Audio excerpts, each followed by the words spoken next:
Good morning, everyone.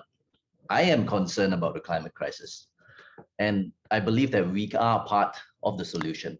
And which is why I'm very excited this morning to host this panel, because we have a panel today that is following closely to a dialogue that we started last year in October. Now, last year in October, we had a panel of 6 Malaysian telco CEOs talking about the climate crisis and talking about how we can be part of it. Now, one of the things that was brought up that was very clear in that discussion is that when we talk about the mobile sector, we are not just talking about the telcos in place.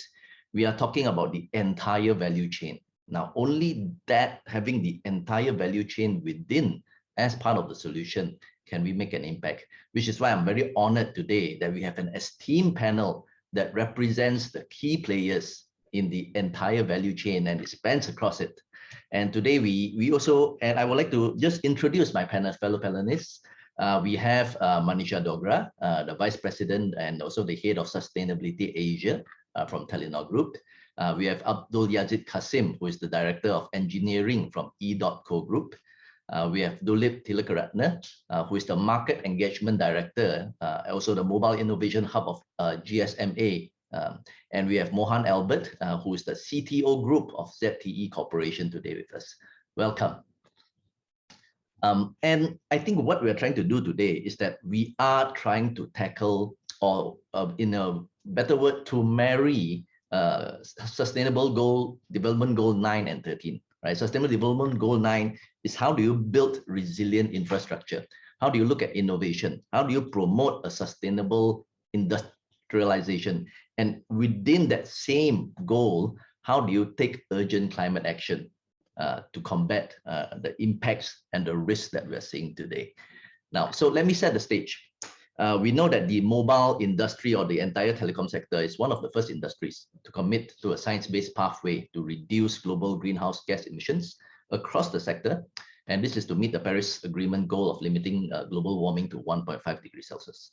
And it's recognized that the key drivers to achieve the impact on the industry's footprint is to reduce the emissions from operations, is to reduce the emissions from upstream supply of goods and services, and also downstream with our customers.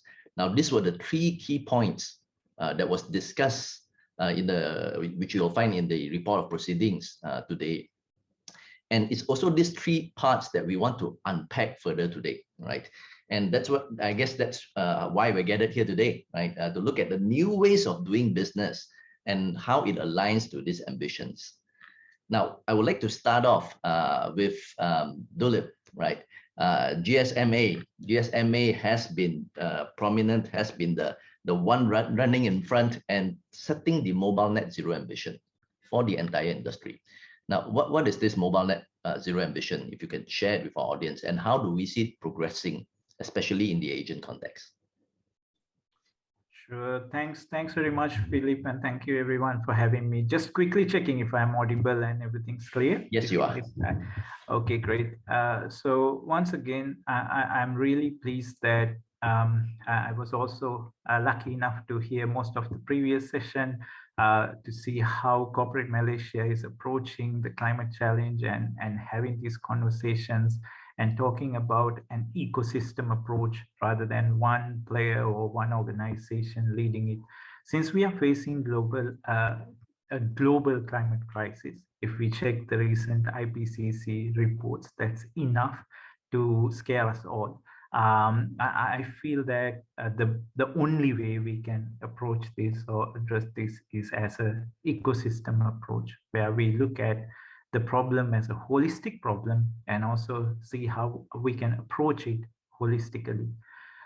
So just going back to your question, Philip, in 2019, the mobile industry thought or considered how we as an industry can get together and approach this challenge and work together on this. So we committed to this very long-term journey of our entire industry being climate or climate neutral or carbon neutral or going towards net zero by 2050. It's a very long journey, as you can see, and there's a reason for it. And you very rightly highlighted the areas that we need to address. We are not looking at just, looking at our towers or looking at our internal operations only, but we are looking at this as a holistic picture, right? So if I put it in general terms, we are talking about what's managed by us, right, by the industry, right, what we own or what we manage, and what's managed by others that we work with. So we are talking about our suppliers and our partners, or in carbon language, it would be what we call scope 3, and areas where we don't have direct control, how we can manage. And finally, also to start thinking about what we can influence, right? Especially as the mobile industry, we have this privilege of having a device that is connected by our services in almost say 80% of the entire world's hands. So how can we influence those customers to work towards the goals that we are working towards? So those are the questions that's why it's a longer journey, but we have broken the journey into getting commitments from the mobile industry by operators. So just to say, the first approach, I again like that we are part of a longer and more broader conversation, because it's interesting to see what other industries are doing and how they are talking about as well. So the first step of this journey is for all of us to start monitoring and disclosing our impacts, right? So at the moment, globally, out of all the industries, 69% of the global connections have already started disclosing their climate impacts. So I'm giving you the global picture to start with. And if you look at the next step would ideally be to see how can we approach, what targets should we set, and how can we go towards this net zero ambition. And the only way or the best way we could approach this is through science-based targets and setting targets for or breaking it down into scientific smaller pieces or chunks which we could approach step by step. So out of the global connections, 50% of the operators who have committed already have started working on science-based targets. And very interesting that even in this region and in Malaysia as well, already we have two MNO groups already working on science-based targets and approaching this as well. So in addition to that, we are also looking at the Race to Zero pledge and how operators can be part of that and also highlight these challenges.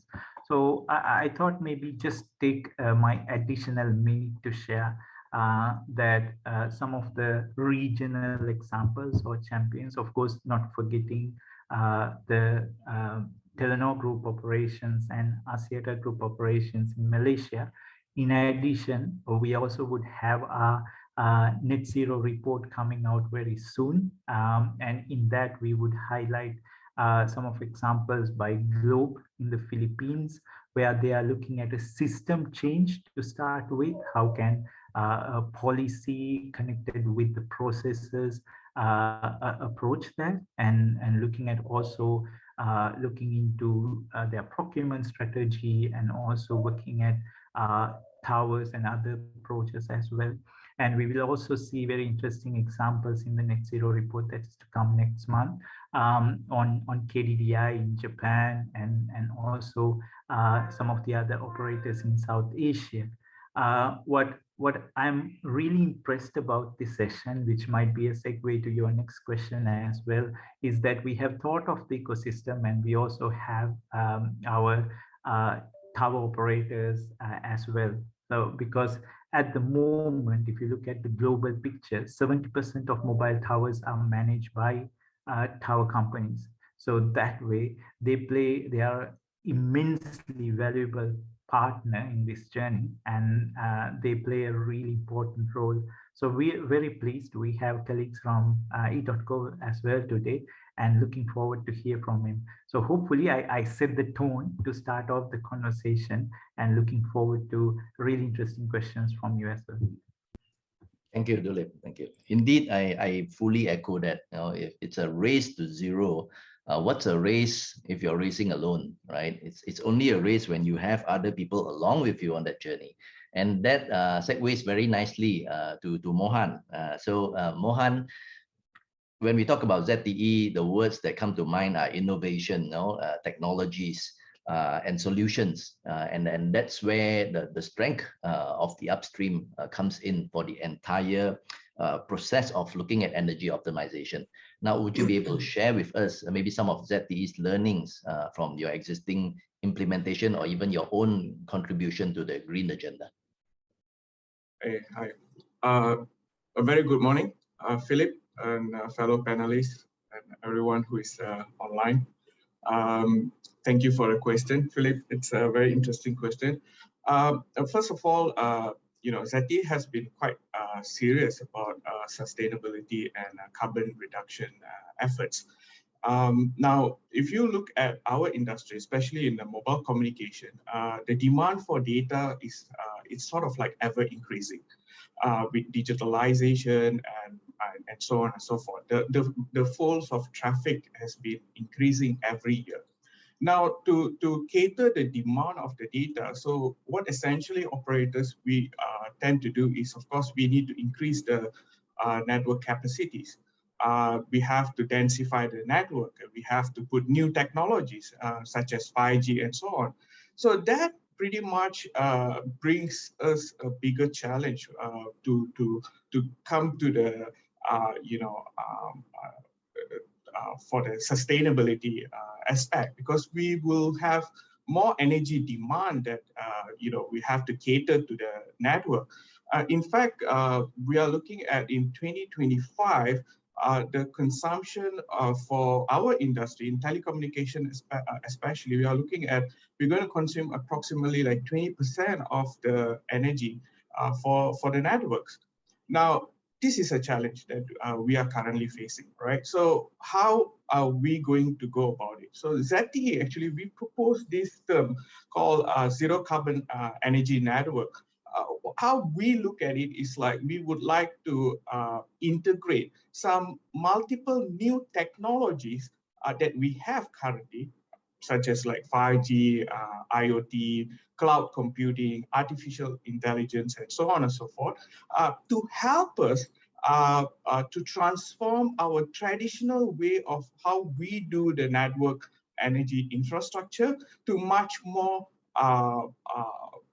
efficient sort of like energy per se, with low carbon and zero carbon network and so on and so forth. So we want to have the target as in these technology to work in favor for us and not against us, if you may, right? We actually have done this quite successfully for the past, say, like five years or so. In fact, for the past 5 years, the data, demand have actually increased almost 15-folds in terms of the global internet traffic.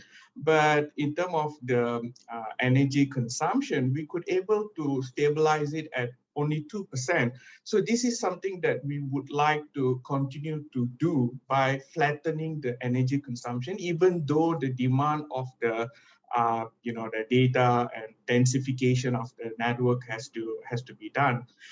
Now, having said that, we would not want to just focus on telecommunication like what you mentioned, Philip. We would like to extend our reach to other industries as well, especially those carbon intensified industries, such as like power industries, transportation, and then in manufacturing and so on.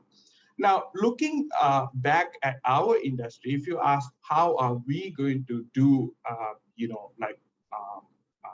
how our innovative solution or how our product and solutions are going to help is like, first of all, in our industry, one of the or two biggest power consumption parts is especially it's on the base stations and also on the data centers. So this is where we would want to primarily give focus in terms of reducing the power consumption in there.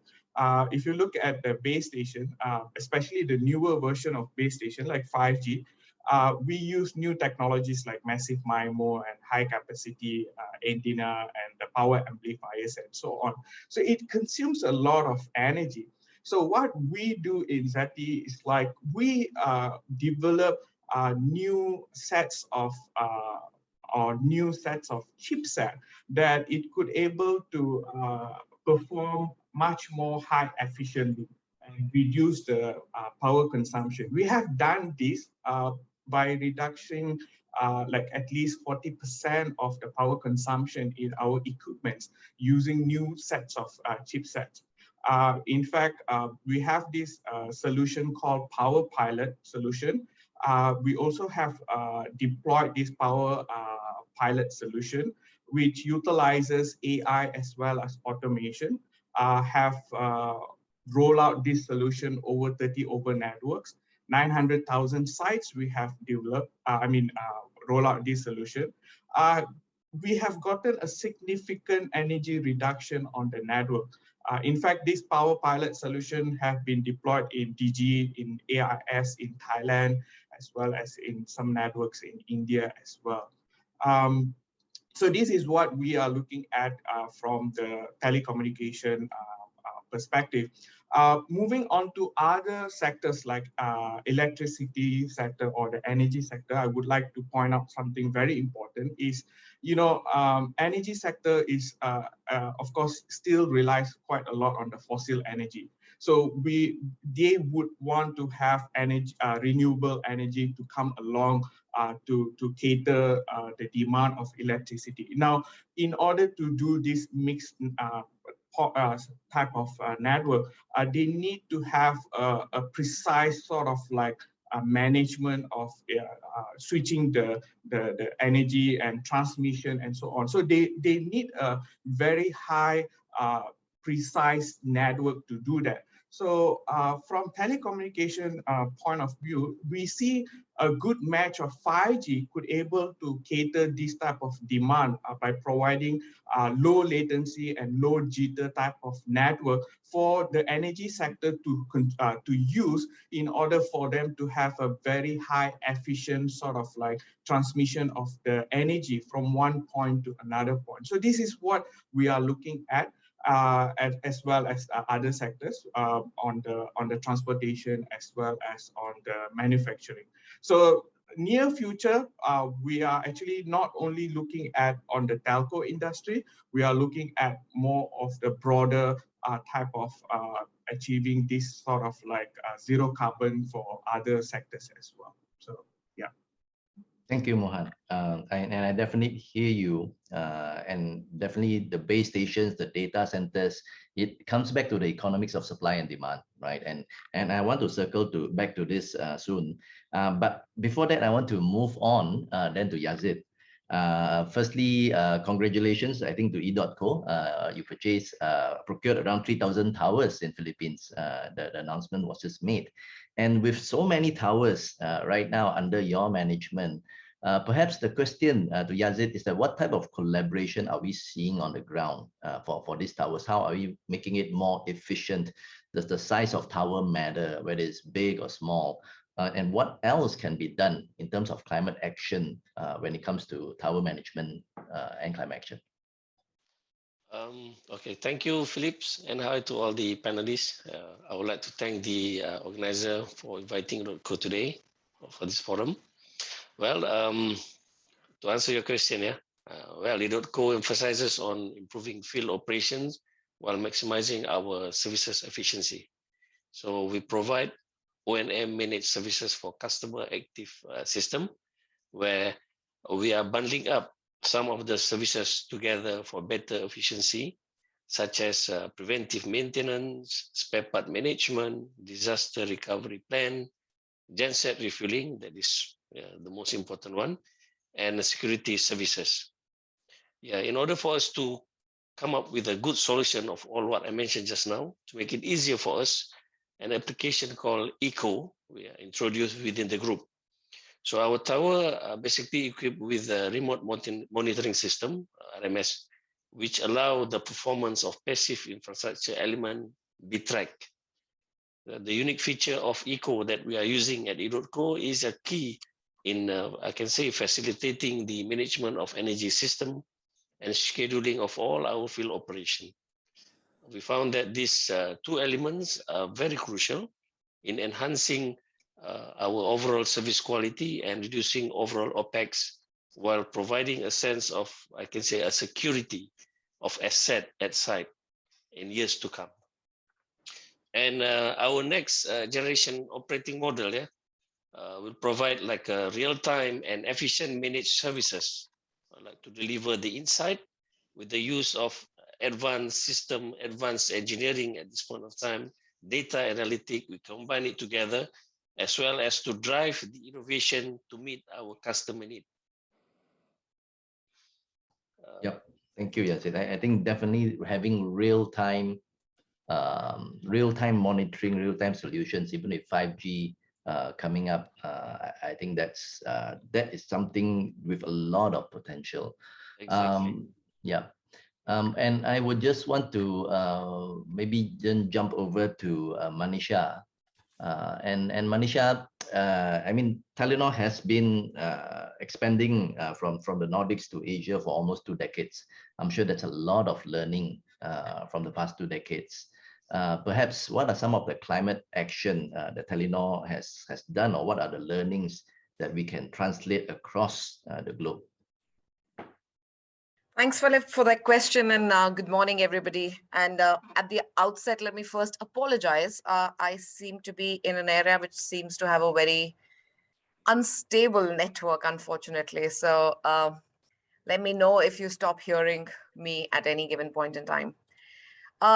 It's great to be on this session with everybody. And as Philip said, we in Telenor have now been in Asia for 25 years and have an interesting sort of global footprint where we have 5 markets in the Nordics and then 4 in Asia, and very sort of different landscapes on many levels.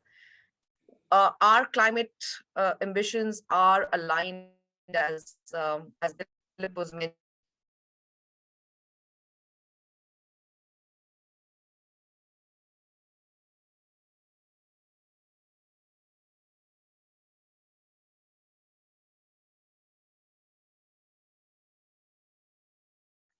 Okay, I think we may have lost Manisha for a bit. But where I'm hearing from Manisha is also some of the challenge. Sorry, Manisha, if I can just interrupt. I think we are lagging you a bit more since you're overseas. Why don't we move on? But from what I'm hearing you, there are multiple challenges. Again, depending on the different countries, the maturity of the energy market, the maturity of the solutions available. And I think that's where supply chain is so important. And I think I hear you talking about also reporting, having sure that the reporting shows transparency to the way we are working with our partners as well as with our stakeholders. Let's move on to the second round of questions. But again, to the audience, please feel free to put up any questions in the Q&A. And of course, panelists, please do indicate which questions you would like to answer. Now, moving back to perhaps to Dulip, right? And we want to talk now about consumers, customers, right? We've been talking about how the upstream, how the operators, what can be done on our side. But like you rightly pointed out, no, it's the entire value chain, okay? And of course, with customers, we are talking about e-waste, we are talking about circular economy. Perhaps GSMA can share what are some of the consumer campaigns that you see that's effective by mobile operators or the industry to help our consumers make more smart and informed choices. Sure. Thanks very much, Philip. And exactly. So I feel in the overall journey with this ecosystem approach that we are talking about, the connection towards the customers plays a very important angle. So the first area would be on building that awareness on climate and the climate targets, because with the Paris Agreement, every market is approaching towards this. So how much aware are our customers on this, and how would they contribute? Do we have enough solutions for them to look at their own emissions or their own individual emissions? Again, it might be very minute at a customer level, but if you combine it at a country level or a region level, we are talking about one of the largest emissions that's still not controlled or still not managed. So that's a large element. So we have seen many operators start this initiative at a very early stage, and it's so you asked me to highlight some best practices or initiatives that we can talk about, and especially on also looking at how can we be responsible, how can we be concerned about climate. So there's a very interesting example I could draw from again from the Philippines, where and also we ran maybe before I give the example, I can say that we ran a blog series highlighting the efforts of mobile operators on e-waste management. And we see various degrees of e-waste management efforts, starting from collecting mobile phones, batteries or chargers in offices, going up to becoming a fully functional e-waste collection unit, right? So Globe started their e-waste management program about 10 years ago, and eventually they realized customers not only have mobile waste like phones, batteries and chargers, but they have many other types of waste. So they did three things, which I feel is very important, not only from an e-waste perspective, but on customer awareness perspective as well. First of all, they started collecting all types of waste. So not only phones, batteries and chargers, but expanded it to all types of waste. And with this, they extended the collection platform to other partner corporates as well. So reaching out to organizations such as, let's say, banks or energy service companies or other companies who have customer exchange, who would have electronic companies as well, right? Who would then bring in their waste to these partner companies. So expanding that collection network, and finally also looking at how they can manage the informal sector. So again, on all of these climate-related matters, we are talking about the formal sector and the informal sector, and creating that awareness, building that capacity, and linking them as well.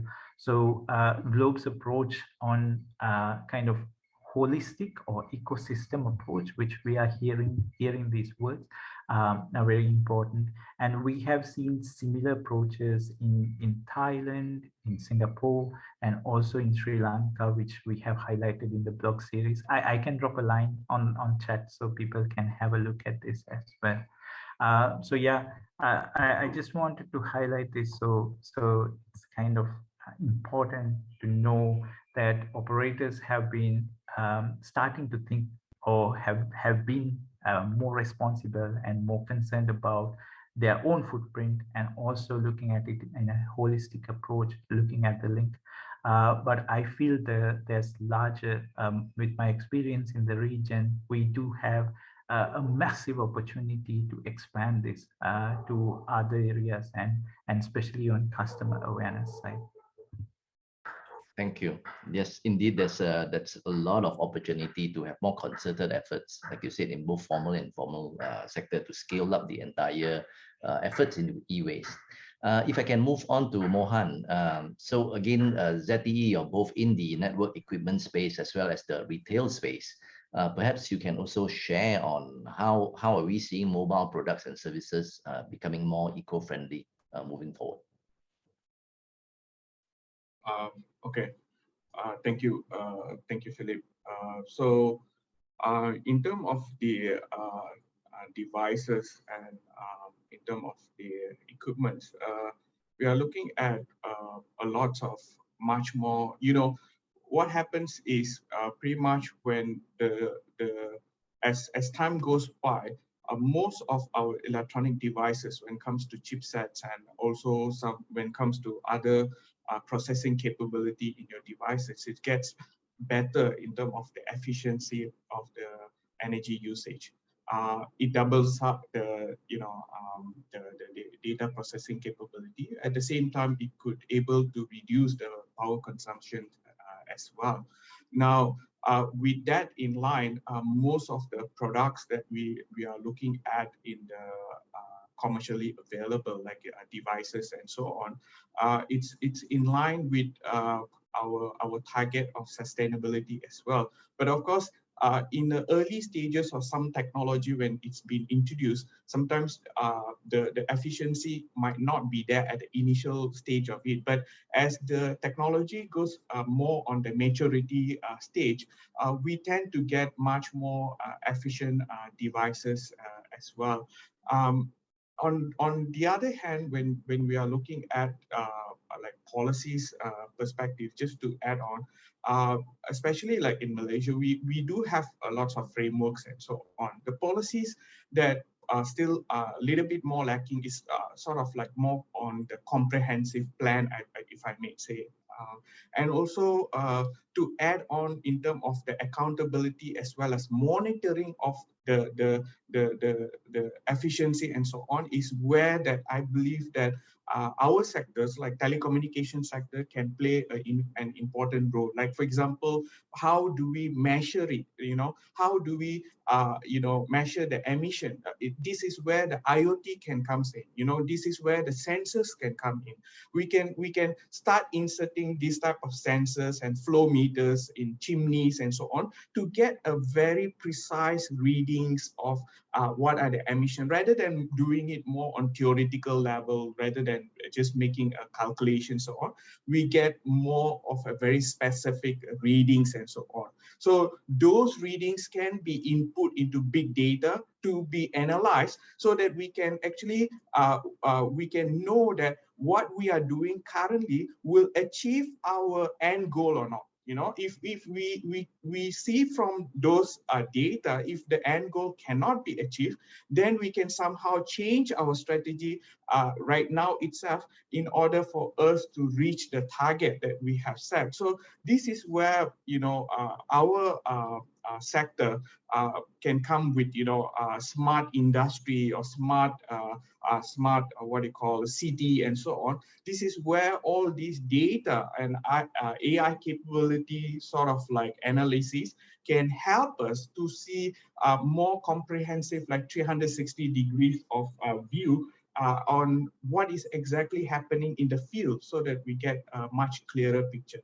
So that is something that I believe that it has to be done, so that we have more precise and efficient information in terms of where we are at the point.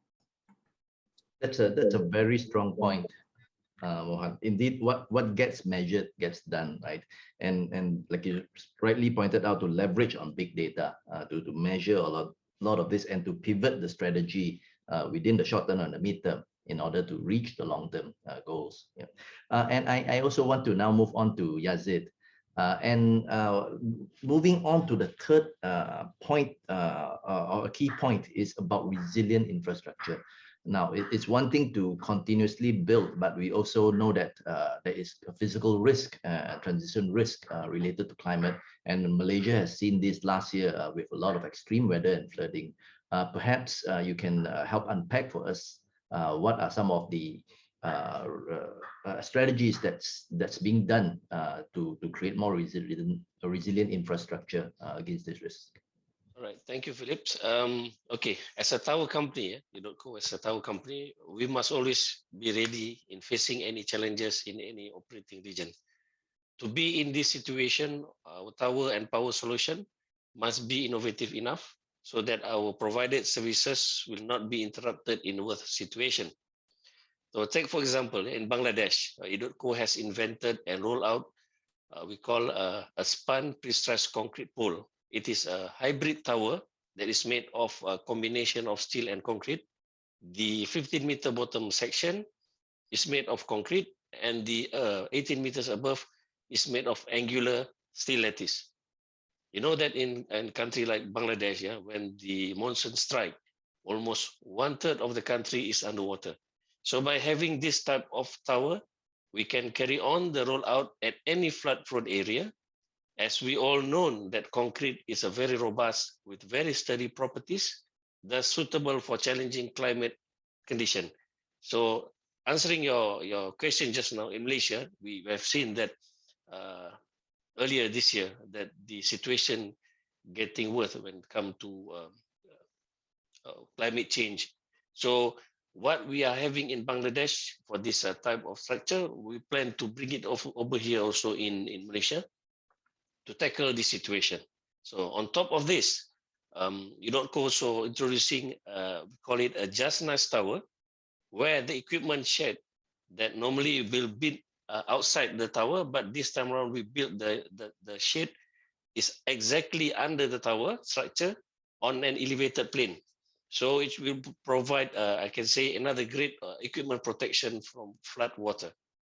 For the power, in terms of power, what we do to ensure our service continuation, Edotco also deploy a portable power pack, we call it battery bank, to power-prone disrupted area, especially during the natural disasters season, flood, and we have done it in Bangladesh as well. So all of the above, I can say, yeah, the solution being developed by our internal team based on our experience operating in many regions. Yep, and I think indeed this is an area I think we will all follow closely. Like it or not, I think we will see more extreme weather in the future, and these innovations and this adaptation and mitigation strategies will be very important. And I want to quickly now move to Manisha. So Manisha, again, as one of the largest operators, there is so much standards currently around climate, even for the mobile industries, various reporting standards and best practices. How is reporting, how does reporting play a part in this climate action? Why is it so important? Perhaps you can unpack that for us. Thanks, Philip. And let's see if this time around works better. Just and apologies for that earlier bit. You just actually mentioned in the previous question as to what doesn't get measured, doesn't get done, right? As many on the call would know, we amongst many other telco operators have then been reporting towards the CDP now for a long time. And the reason that Telenor started doing that and continues to do so is because we truly believe what doesn't get measured doesn't get done. Reporting has helped us over the years in essentially getting a good overview of the risks and the opportunities, looking at it from an overall business perspective, and then having very targeted sort of initiatives or mitigations towards certain aspects, so that we are not using a blanket approach, but we are able to tune it. And that it has also allowed us to get a comparable view of how our different operations are working and where is it that we need to focus. So that's more the internal view. Then we also feel that reporting and having cohesive sort of structures allows different operators to be able to compare as well and focus both on efficiency, but also on improving things as we go along. So we've been doing the CDP reporting, but now we've sort of started also building up on and actively taking part in the TCFD. And this year was the first time that we've globally published our numbers as per the TCFD framework. And this is something that we want to continue doing, because we really feel that doing so is helping us be more efficient in our mitigations internally. And we also feel that this is something that is more and more asked for and required from our stakeholders. So documented reporting on climate is no longer a good to do. It's almost becoming a must do and a need to do. And we appreciate that and we support that. We think public disclosures on numbers and performances are important if we are to collectively, as you said in the beginning, tackle this very imminent climate crisis. Thank you. Time is upon us. But it's interesting that the insights that we've gotten today. I mean, for myself, in the past 2 decades, being in the telco industry, I think this is the first time where planning and optimization, where business models are really taking into account energy efficiency, carbon footprint, and we are all looking to deploy 5G as the most sustainable network moving forward. I would like to close, go one final round for your closing remarks. What is the next thing? What is the urgent thing that needs to happen in the short term and in the midterm? We'll start off again with Dulip, and then followed by Mohan, Yazid, and Manisha. And thank you, Mohan, for actively responding to the questions in the chat group. Dulip. Sure, thanks. So on final remarks, I think I would like to touch on a point made by Mohan first, and saying that it is really important to think of this as a policy as well from a national level, how the national policy supports adoption of renewable energy. As Manisha highlighted, renewable energy is the main thing or main journey that we can use for this. So how can the policy support? In many cases, operators and telcos alike find policies less supportive or less facilitating towards adopting renewable energy. And there are some practical challenges that hopefully policymakers are aware, and as part of an action in this conversation, if we can drive it towards a conversation with policymakers on energy to be more aware of what facilitating setups or policy changes could be made so that there could be more renewable energy adoption. I feel that's a first step, and then bringing everyone together in the industry as an ecosystem approach, as we've done today, is the second one, and making it inclusive for the customers as well would be the third suggestion or thought I would like to leave behind. Thanks. Thank you. Over to you, Mohan. Okay, I'll make it quick. I believe that one of the things is, first of all, we need to have the sense of urgency, I guess. So I believe that there was a report just mentioned that we are almost at the no U-turn type of stage. So I guess that everybody, regardless of which industry we are in, we have to have this sense of urgency. And when it comes to telco, actually, I think that we have to always, regardless of the operator or the vendors and so on, we have to always incorporate naturally the sustainability as part of our strategy plan.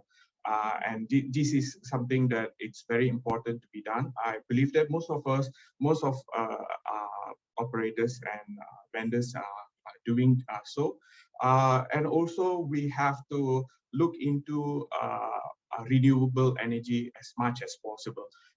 Just a quick remark, Sati have just in this year, we have announced a solution called Green Pilot to encompass end-to-end sort of like energy efficiency, including using solar and other renewable sort of energy source rather than using fossil or normal type of energy into the network. So I believe this is something that we have to do it as quickly as possible in terms of short-term plan.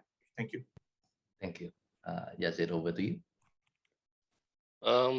In my opinion, in chasing modernization and technology advancement, I think maintaining the sustainable is very important, either for tower or for power solution, as I believe that this will protect our environment for future generation to come. And we hope to see that many players will take their part for this success. Thank you. Thank you. Last but not least, Manisha. Couldn't have said it better than my other panelists, but just want to sort of underline the need for having renewable energy in the national grids. I think it is not something that we can think about and can sort of plan for in a longer term perspective.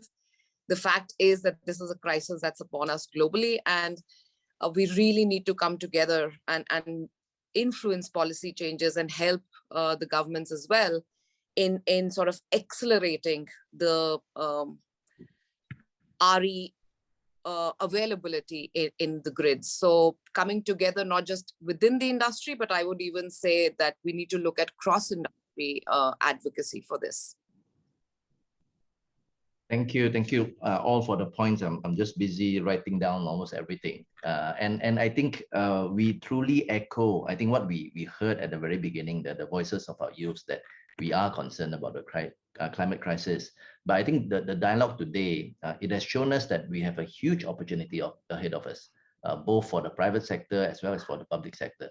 And if we are able to build on that momentum, to really rapidly deploy the innovative climate tech solutions that we are hearing today, we can actually realize those opportunities.